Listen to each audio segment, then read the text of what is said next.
This video will let you play any tutorial or pattern on your handpan. And I'm going to be using Amy Naylor's Handpanuary as an example for this. If you haven't checked it out yet, you definitely should.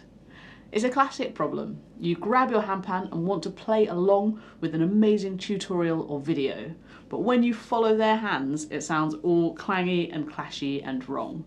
But don't worry, that's not you making a mistake. It's because different handpans are tuned in different ways. So, even though you might be playing exactly where your instructor is, it might not sound quite right.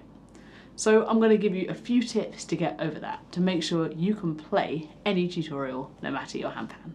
These strategies change in difficulty. The first one is the most straightforward, the middle is middle, and the third is the trickiest, so see which one feels right for your level. In reality, I always use a combination of strategies, so the more you learn, the better it is. So let's boot up Handpanuary, day 4, and check out what Amy's doing. The pattern that we're learning today looks like this.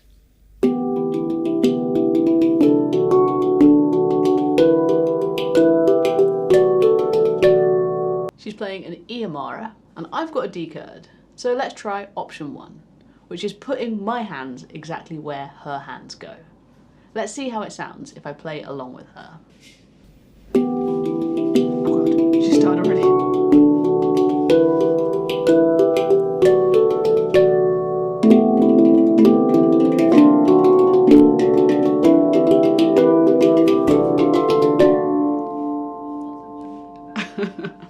It didn't sound great. That's because she's playing beautiful chords in her scale and I'm playing beautiful chords in my scale. But even though they're in the exact same positions, they don't make a sound that's super nice together. But that's fine. All I need to do is have a good look at the video, watch it through, and then play it as a solo. The clashiness isn't happening on my handpan. These notes all sound great together. But the clash happens because her scale is different from mine. So I can just copy her hands, move in the same places that she does, but not actually listen to the sound coming from her handpan. Sorry, Amy. I can watch her on mute, and I could maybe listen to a metronome or a drum kit groove to keep me in time so I don't speed up or slow down, or I can play it totally solo. But the trick is not to have the recording of the video on at the same time. If I put my hands just where she did on a different handpan, it might sound incredible. Let's listen to it on D Kurd.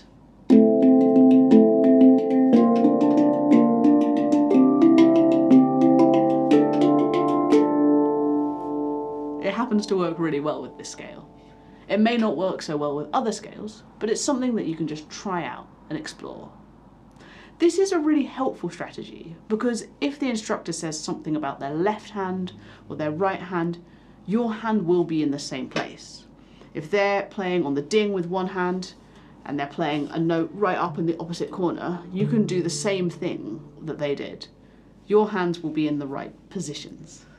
It only works when you're not listening along with them. So if you've already seen a video and it wasn't quite working, try playing those same chords, but on your instrument, not with them. And there really are no rules. If you're following someone's hands and you just don't like the chord that comes out, you're allowed to change it up. Because what works on one handpan might not work well on yours. So have a little play around, explore. You're allowed to change 1 or 2 notes and it'll still sound ace. Method 2 involves using chords. So Amy isn't just hitting random pitches on her handpan.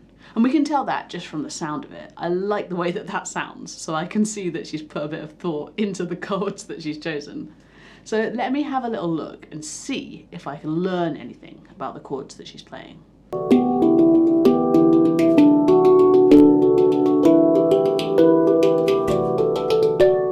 Nice, she's shifting her hands across the handpan. She's playing a different chord when she's on this side as when she's on that side. So all I need to do now is choose some chords that work for my handpan. I don't need to do the same ones that she's doing. It might not be possible. Instead, I'm just going to select some chords that I like. And this is a really fun part.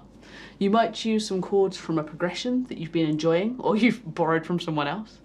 You might head over to Handpan chord book and learn some songs that you like and borrow the chords from there. Or you might draw some random chords from a deck of cards. But however you do it, when Amy shifts chord, you shift chords. So we take the same groove, we take the same rhythm, but we're changing up the chords for ones that are completely free for you to choose. Which is fun. I should have got this in advance, but I got it now. It's a deck of cards. I'm going to choose some random chords and see how it works. I'm just going to choose 2 chords because Amy's shifting chords. So I'm moving between 2 chords. You could pick 3, 4, 5, 6, however many different chords you'd like, but we'll keep it simple. So I'm going to grab 2 cards from my little deck. B flat, ooh. And F, interesting. So these chords are ones that work on my D Kurd handpan. This means now my hands will be in different positions from Amy's, but the sound, the idea of shifting chords, is going to be the same. B flat first, here we go.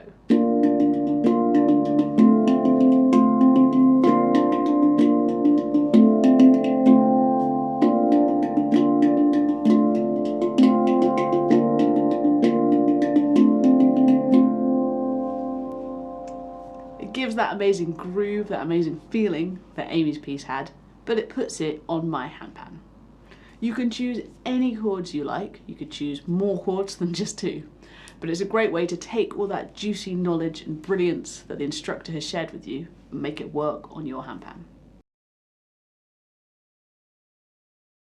Now let's go to level 3. This is the trickiest way of taking their information and putting it on your pan, but this is the thing that I use to help me play cover songs and versions of other people's pieces of music. So if you start to understand the theory of this, it will open your doors to way more things, which is awesome. This involves working out exactly which chords Amy is playing. So for this, I had a little look at the video and I used Handpan chord book to check if I was getting them exactly right. So I was looking at which notes she was playing and you could write them down and see what chords they make. Or sometimes teachers will tell you which chords they're playing. But either way, we need to find a way of learning which chords Amy's playing.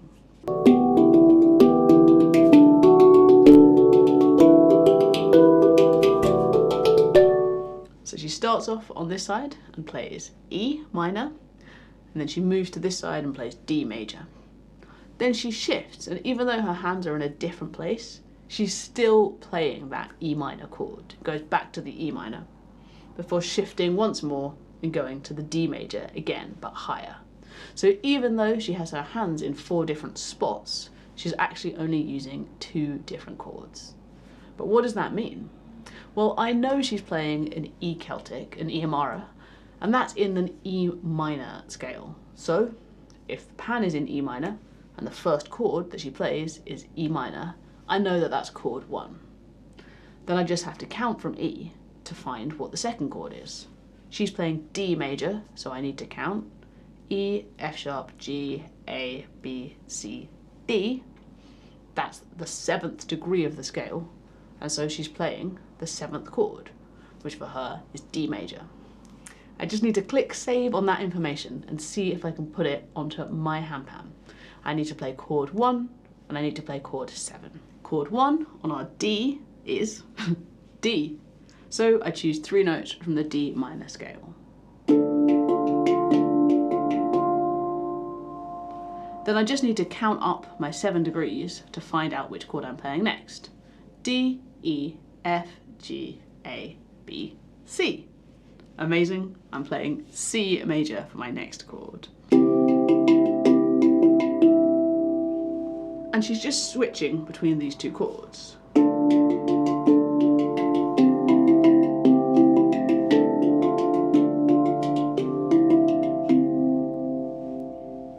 Now I've made sense of her harmony, but put it on my instrument. For an additional level, we can remember the way that each of her chords was higher around her instrument. While it's not going to be the same notes, I wonder if we can borrow that idea. So let me see what my lowest D chord I can play is that doesn't use the ding. It's these notes. Then I want to be stepping up to my lowest C, and then up to a higher D. And on this pan, I can do a higher C.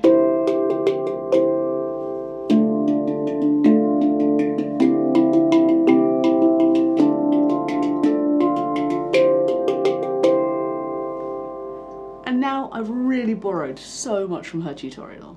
I've borrowed the rhythm, the groove. I've borrowed the chords as they relate to my handpan. And I've borrowed that sense of the melody moving upwards, upwards, upwards. I don't need to have all of these things in my part. Like, it would be a great version of her piece of music, even if it didn't have all of those factors. Just borrowing the rhythm is a really great way to start. And putting your hands in the same place is another fantastic thing to do. It takes a little bit of time and understanding to get to this sort of third level of borrowing and stealing and transposing, as we call it. But it's a really great exercise to work out exactly what chords your instructor is playing and see if you can play the same chords on your instrument. Have fun with it. This idea of interpretation and changing is so important. I don't like to teach people to play exactly the same as me. I love to see the different things that people come up with. So it's all about being inspired, changing your ideas, and coming out with something that suits your handpan and your instrument. I like sausages, I like sausages, I like anything. This video will let you put any tutorial or pattern on your phone. And I'm going to be using Amy Naylor's Handpanuary as an example for this. Did you say phone? Pan? Did I say phone? I think you said phone.